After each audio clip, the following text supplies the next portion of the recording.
Saturn SC2, the most 90s coupe you've never heard of.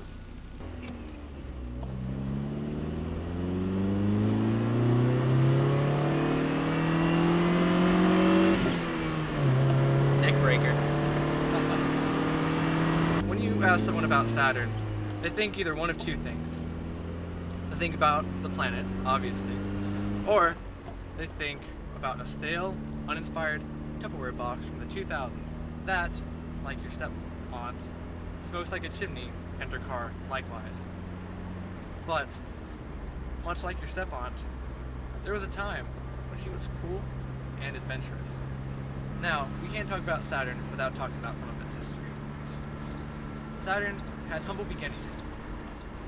When GM was in search of a smaller car to compete with the Japanese market, they decided, well, we don't want it to be part of Chevy because what if it doesn't sell well, or people don't like it? We don't want this to be a stain on GM's impeccable, and I mean impeccable, image. So because of that, they started Saturn in the mid-80s. But sadly, despite being cool in the 90s, much like grunge rock, it was dead by the 2000s. Again, much like grunge rock. Because when you start to look at some of the lineup towards the end of Saturn's lifespan, the Sky was just a rebadged Opel and later became the Pontiac Solstice, which met a similar fate. The View was just a Chevy Equinox, and the Ion, we're just not going to talk about the Ion. Alright, we're just going to avoid that. Now, the Saturn started again back in 1982, and sadly, during the economic collapse, and, well, GM had to kill off some car brands, and because Saturn was struggling at the time, in 2009, that's an unfortunate end. When people think of Saturn, they always think, okay, it's probably named after the planet. But it's not. It's actually named after the rocket ship that took astronauts to the moon. Thus why there is the NASA sticker. The first Saturn prototype was made in 1982. By 1984, GM decided to approve the idea. It wasn't until 1988 is when the first Saturn plant was built in Spring Hill, Tennessee. Because they wanted to copy Japan, it had to be in the hills. In 1990, after some dealerships were made, Saturn finally started to sell, and they only sold 1,881 cars. Not bad for a first-year run for a car brand that really doesn't get that much support from its parent company, apart from just money and saying, good luck.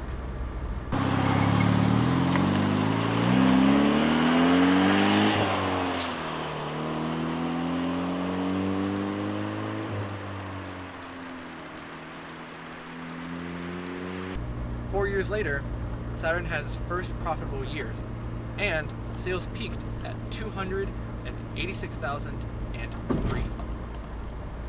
But after that, it all just went downhill from there. Because, again, 4 years, they finally started to turn a profit. GM wasn't exactly happy. And after the failure in Japan in 1997, by the time the 2000s came around, GM got a stranglehold and decided, nah, you're not going to be able to be creative and fun anymore. Now you might be wondering, Joe, Saturn didn't go to Japan. What are you talking about? That sounds like such a dumb idea. And it was. But GM, in desperate need of a cash grab, decided that they wanted to break out into the Indonesian and Japanese markets in '97. Now, for those of you who are unfamiliar with Japanese culture back in the 90s, they were killing the small car game. The Civic Type R, the Integra Type R, the Toyota Celica GT4.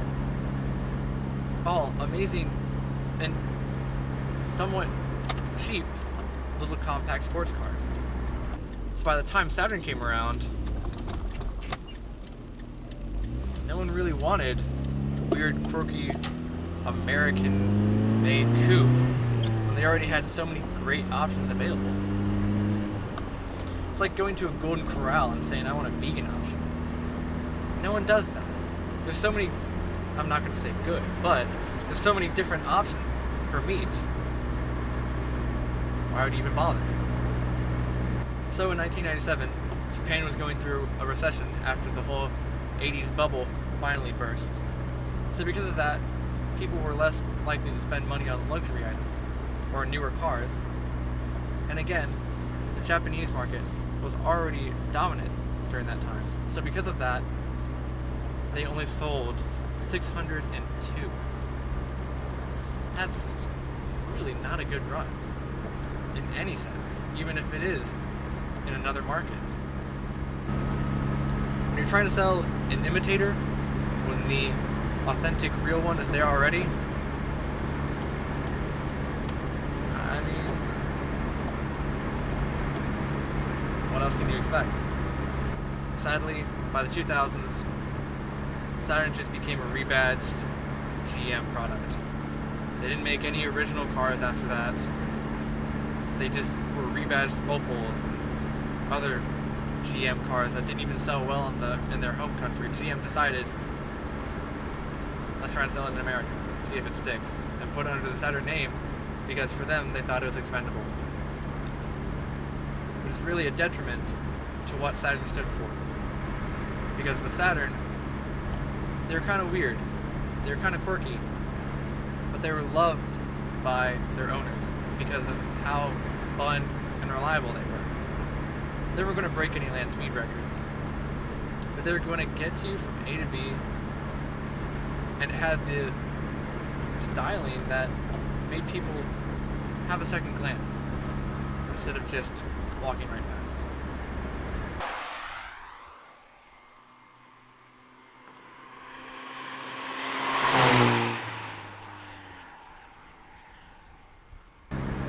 But enough about Saturn's history. Let's talk about here and now. This is a 1996 Saturn SC2. Now, this is one of the higher end models, and it was the last one to come with pop-ups. This one has a twin cam 1.9 liter L14, which is probably what you're going to take if you ever try and race someone in a straight line with this thing. Take the L. Yeah. Sadly, unlike Honda, it does not have VTEC or any kind of variable valve timing, but it produces 122 foot-pounds of torque at 4,800 RPM and 124 horsepower at 5,600 RPM, which means that it has a pretty linear power band.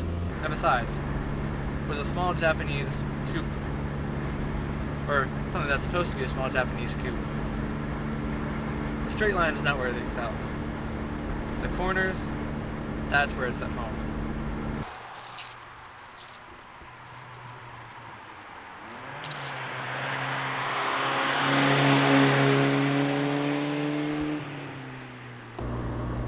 Now, despite looking very similar, it is in no way related to the Pontiac Sunfire or Chevy Cavalier.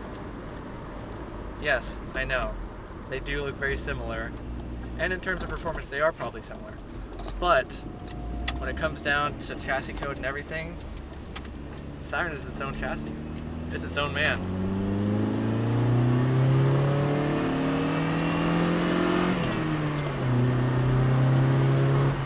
There's one thing that's really good about this car. Even though it does not have variable valve timing, if you keep it right around $4,000 and you just stay in it, it pulls pretty well, because that's right around when the torque starts to come into its own, and shortly after that, the horsepower. It's a quick little car,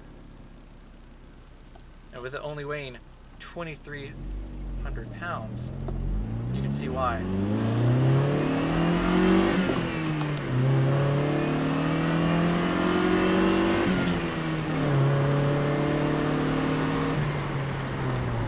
Oh, it's 55. Neck breaker. You know.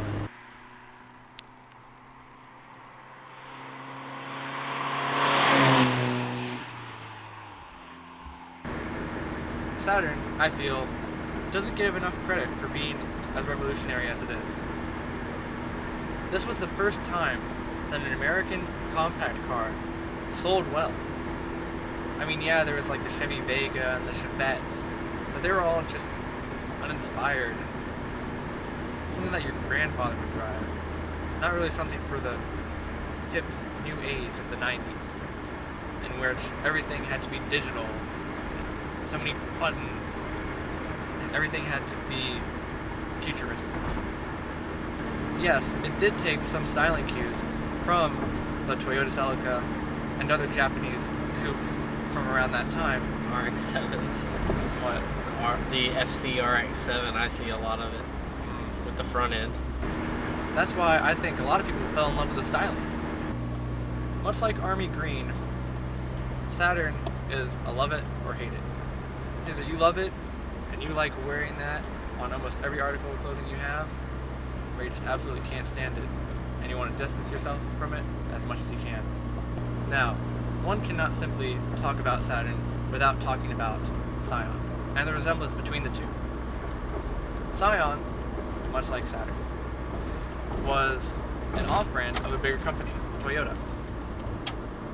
And, much like Saturn, they're trying to break out into the small youth market of no haggle pricing, you pay what's on the sticker. And it was good. They sold decently well. But the problem is, because of its ergonomic design and simplistic ideals, it really resonated well with older generations, which again wasn't their target audience. But yet, again, hey, if you're selling a car, you're selling a car. Saturn was an outcast from the beginning. It was a child that never found acceptance in its own family and never found a home anywhere else. But now, people are starting to realize what gems these cars are. Because of their timeless styling and really good fuel efficiency, they're starting to pop up more and more on Craigslist and AutoTrader and eBay. And I challenge you that if you're watching this right now and you see an old Saturn, especially if it's for sale, buy it. Because these things, they're not going to go out of style.